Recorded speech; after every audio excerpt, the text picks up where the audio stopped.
Hello students. हमने जैसे कि आपके माइक्रो इकोनॉमिक्स का इंट्रोडक्शन पढ़ा था और उसके बाद हमने अपॉर्चुनिटी कॉस्ट के बारे में पढ़ा था कि अपॉर्चुनिटी कॉस्ट क्या है। आज हम पीपीसी के बारे में पढ़ेंगे। पीपीसी क्या है? पीपीसी प्रोडक्शन पॉसिबिलिटी का है। ये इसको पीपीसी शॉर्ट फॉर्म में इसको पीपीसी बोलते हैं। तो ये क्या है? It is a graphical representation of a possible combinations of two goods that can be produced with given resources and technology. यानी एक ऐसा ग्राफिकल रिप्रेजेंटेशन है जिसमें हमें दो पॉसिबल जो वस्तुएं हैं उनका प्रोडक्शन करना है। जो भी हमारे पास रिसोर्सेज और टेक्नोलॉजी दी हुई है उसका यूज करके हमें ऐसे टू कॉम्बिनेशन का प्रोडक्शन करना है जिससे कि हमारे जो रिसोर्सेज हैं वो फुली यूटिलाइज हो जाएं और हमारी जो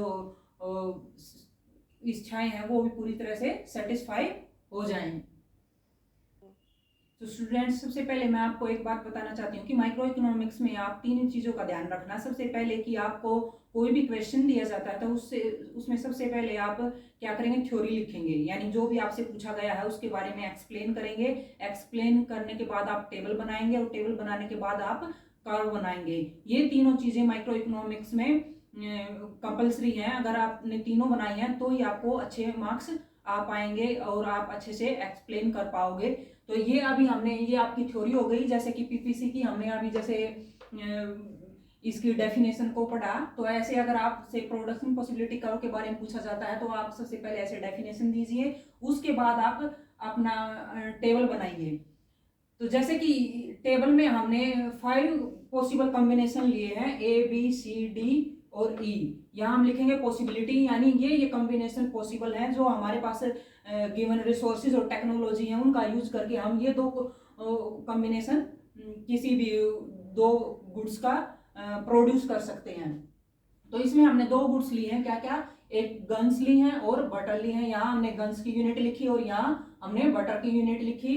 तो जब हमारे पास जो रिसोर्सेज और टेक्नोलॉजी है उनका फुली यूज करके हम किसी एक ही गुड्स का प्रोडक्शन कर रहे हैं तो हमारा जो प्रोडक्शन वो 10 यूनिट है। यानी हम ओनली गन का प्रोडक्शन कर रहे हैं और हम 10 गन बना पा रहे हैं और बटर का कोई प्रोडक्शन नहीं हो रहा है। यहाँ बटर का प्रोडक्शन 0 है, यानी हमने सारे रिसोर्सेज यहाँ लगा दिए और 10 गन का प्रोडक्शन किया।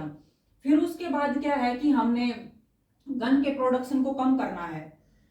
तो यहाँ पर हमने यहाँ 1 यूनिट कम की गन की, जैसे 10 से 9 गन का प्रोडक्शन किया और उसके बाद जो रिसोर्सेज बचे उसका यूज करके हमने बटर का प्रोडक्शन किया। तो हमने 1 यूनिट बटर का प्रोडक्शन किया। After that we reduce 2 units of guns कि 9 से हमने 2 गन की यूनिट रिड्यूस कर दी और यहाँ पर अब बटर का कितना प्रोडक्शन हो रहा है? 2। तो ऐसे हम रिड्यूस करते जाएंगे गन की यूनिट और बटर की यूनिट इंक्रीज करते जाएंगे कि हमारे पास जो रिसोर्सेज हैं। अब यहाँ पर ई पॉइंट पर हमने सभी जो रिसोर्सेज हैं वो बटर के प्रोडक्शन में लगा दिए। अब हमने गन का प्रोडक्शन बिल्कुल बंद कर दिया। तो जैसे कि हमने देखा जो गन का प्रोडक्शन है वो रिड्यूस हो रहा है। वो कैसे हो रहा है? वो इंक्रीजिंग रेट पे हो रहा है। जैसे कि यहाँ 10 यूनिट थी तो यहाँ ओनली 1 यूनिट हमने रिड्यूस की और 1 यहाँ इंक्रीज हो गई। और यहाँ कितना रिड्यूस किया? यहाँ 2 किया। यहाँ 9 से 7 यूनिट की, तो यहाँ 2 वस्तुओं का रिडक्शन हुआ लेकिन इंक्रीज कितना हुआ? 1 ही हुआ। 1 + 1 2। ऐसे यहाँ हमने 7 से 4 किया तो 3 यूनिट का लॉस हुआ और इंक्रीजिंग कितना हुआ हमारा? 1 यूनिट। ऐसे यहाँ 4 से 0 हो गया लेकिन इंक्रीजिंग कितना हुआ? 1 यूनिट। यानी हम जैसे रिडक्शन करते जा रहे हैं हमारी जो इसको बोलते हैं MRT. MRT means marginal rate of transformation, कि जैसे हम ट्रांसफॉर्म करते जा रहे हैं किसी भी प्रोडक्शन का, यानी एक वस्तु से रिसोर्सेज को दूसरे वस्तु के प्रोडक्शन में लगाते जा रहे हैं तो हमारा जो प्रोडक्शन वो डिक्रीजिंग रेट पे इंक्रीज हो रहा है। यानी हमारे यहाँ हम ज्यादा यूनिट का लॉस करके और कम यूनिट का प्रोडक्शन कर पा रहे हैं।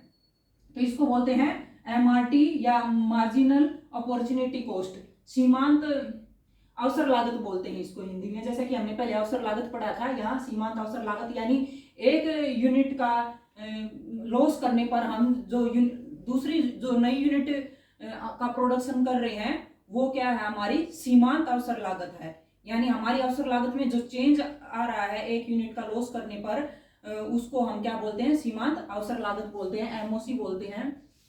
तो ऑलवेज एमआरटी और एमओसी इंक्रीजिंग रेट पे बढ़ती है, यानी हम लॉस ज्यादा करते हैं और हमारा जो प्रोडक्शन है वो कम बढ़ता है। यानी हमारा जो लॉस है वो इंक्रीजिंग रेट पे होता जा रहा है और हमारा जो खाली हमारी प्रोडक्शन में एक एक यूनिट ऐड होती जा रही है। तो यहाँ एमआरटी को हम कैसे निकालते हैं, delta guns divide by delta butter, यानी कितनी गन का हमने लॉस किया, उसके बाद हमने जो बटर की नई यूनिट का प्रोडक्शन किया, अगर उससे हम उसको डिवाइड करेंगे तो हमारी एमआरटी निकल जाएगी। हमारी जो हम यहाँ देख रहे हैं कि बटर का जो प्रोडक्शन है वो एक एक यूनिट बढ़ता जा रहा है, लेकिन हमारा जो लॉस है गन का वो 1 2 3 4 5 यानी इंक्रीजिंग रेट पे बढ़ता जा रहा है। तो आई होप आपको ये टेबल समझ आई होगी। अब इस टेबल के थ्रू हम अपना पीपीसी बनाएंगे। पीपीसी में हम कैसे बनाएंगे, ओ एक्स पर हम लेंगे बटर और ओ वाई एक्सिस पर हम लेंगे गन्स। तो यहाँ पर हमने जो हमारी यूनिट है वो 1 2 3 में ले रखी है, तो ऐसे ही 1 2 3 4 5 तक हमने, लेकिन हमारा जो प्रोडक्शन है वो खाली 4 यूनिट तक ही है बटर का, और जो गन्स का प्रोडक्शन है वो हमने यहाँ लिया 1 2 3 4 5 6 10।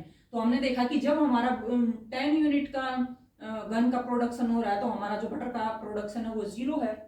उसके बाद हमने अपना प्रोडक्शन 10 से 9 किया गन का, तो उस टाइम हमारा जो बटर का प्रोडक्शन है वो 1 है, तो हम यहाँ इससे 1 को मिला देंगे। फिर 7 है तो हमारा बटर का प्रोडक्शन 2 है। तो ऐसे हमारा ये ग्राफ बन गया। तो ये जो कॉम्बिनेशन है, ये जो पॉइंट है, ये क्या है, प्रोडक्शन पॉसिबिलिटी कर्व के पॉइंट है। यानी ये पॉइंट पॉसिबल है, अगर हम अपना प्रोडक्शन करेंगे तो इनमें से कोई भी कॉम्बिनेशन हम प्रोड्यूस कर सकते हैं। अगर हम दोनों का करेंगे प्रोडक्शन, तो यहाँ पर अगर पूरे हम रिसोर्सेज गन के लिए लगा देंगे तो हमारा बटर का 0 रहेगा इस कॉम्बिनेशन में। अगर हम ये कॉम्बिनेशन का प्रोडक्शन करेंगे तो यहाँ इसका 9 होगा या 1 होगा, यानी ये हमारे जो प्रोडक्शन के पॉइंट है वो पॉसिबल है।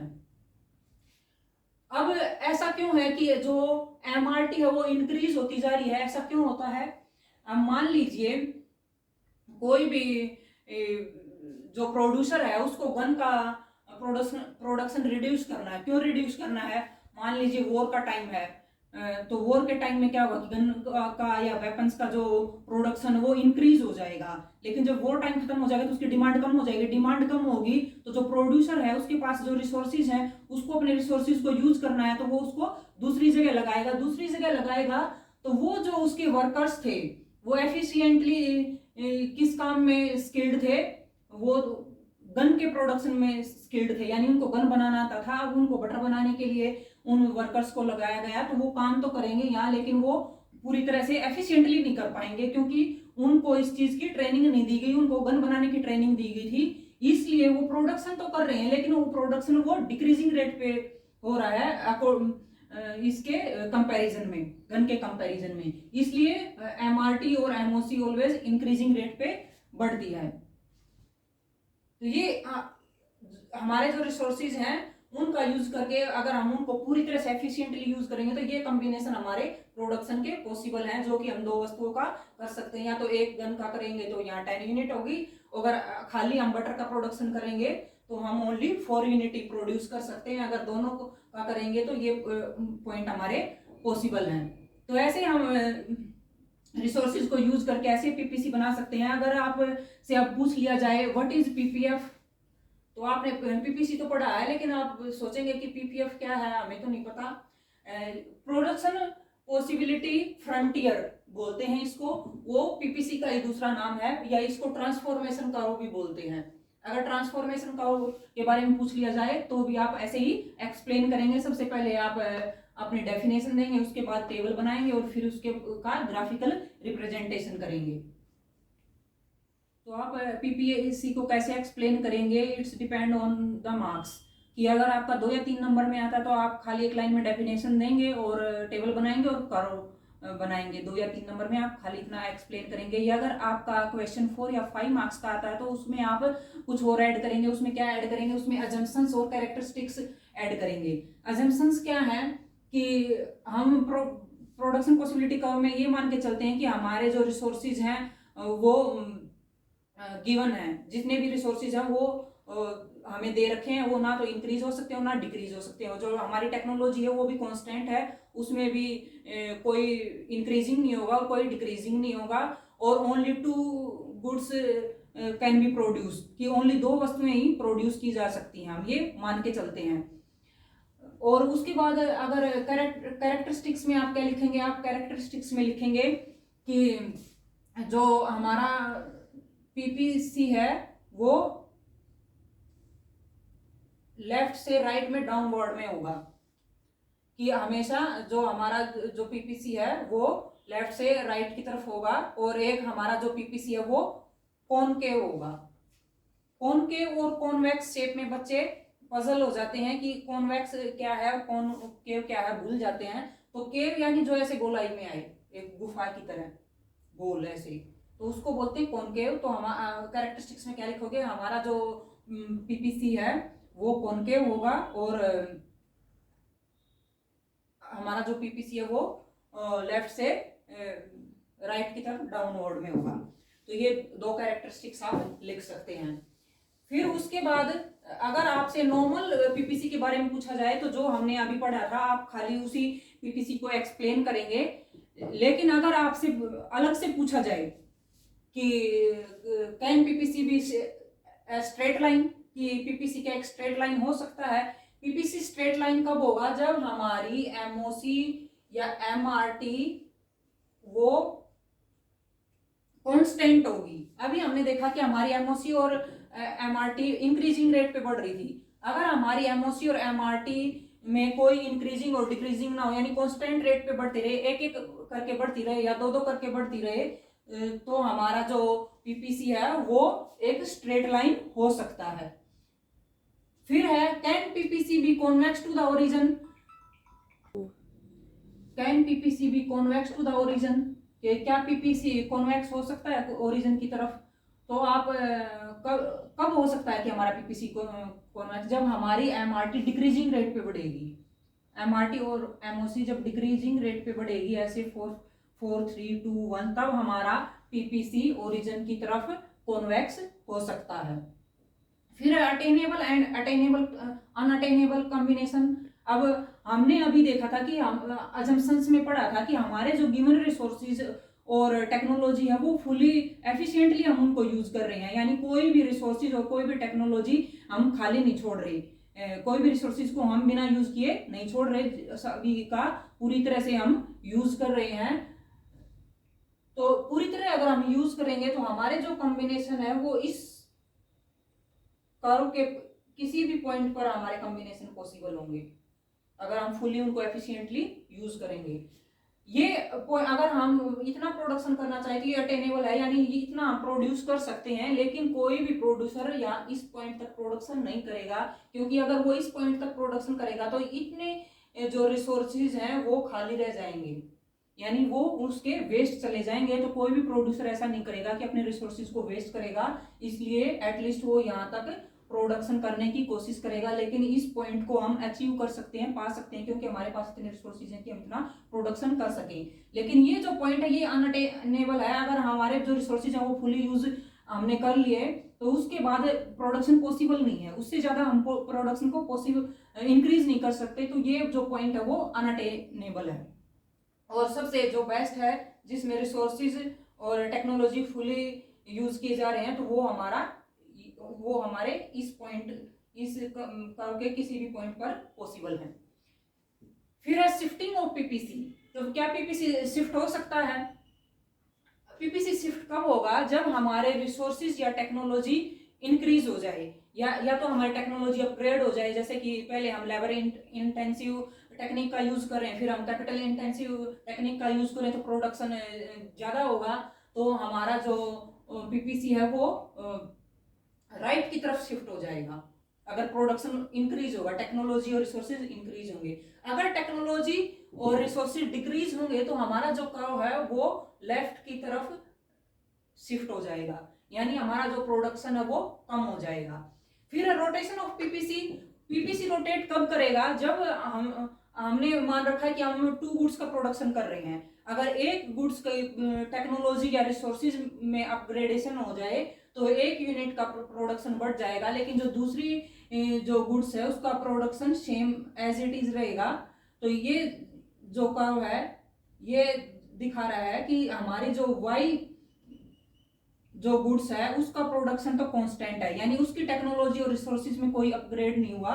और जो हमारी एक्स गुड्स है उसके प्रोडक्शन में इंक्रीजिंग हुआ, तो हमारा जो कर्व है वो राइट की तरफ शिफ्ट होगा। यानी इसकी अगर टेक्नोलॉजी इंक्रीज होगी तो ये राइट की तरफ इंक्रीज शिफ्ट हो जाएगा, और अगर टेक्नोलॉजी डिक्रीज होगी तो ये लेफ्ट की तरफ डिक्रीज हो जाएगा, और जो वाई है उसका कांस्टेंट रहेगा। ऐसे ही अगर हमारी जो वाई गुड है उसकी अगर टेक्नोलॉजी में इंक्रीजिंग होगा तो हमारा जो पीपीसी है वो राइट की तरफ शिफ्ट होगा। अगर डिक्रीजिंग होगी टेक्नोलॉजी तो लेफ्ट की तरफ होगा, और जो एक्स है उसका प्रोडक्शन एज इट इज रहेगा। तो ये था हमारा पीपीसी। आई होप आपको अच्छे से समझ आया होगा, और आप मेरी वीडियो को लाइक करना, मेरे चैनल को सब्सक्राइब करना और शेयर करना मत भूलना। Thank you.